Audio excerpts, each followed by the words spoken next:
National Weather Service in Amarillo has issued a fire warning at the request of Oldham County and Potter County Offices of Emergency Management for western Potter and eastern Oldham counties.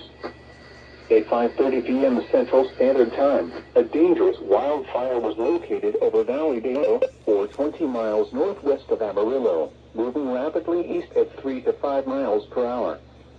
Areas impacted: Valley Dale and Tascosa Road southeast of Boys Ranch. There was a mandatory evacuation fire for warning. Valley Dale. Additional information: smoke and fire will present a threat to life and property. Be prepared to evacuate quickly if requested and follow all safety instructions from local emergency management officials. Do not drive into smoke.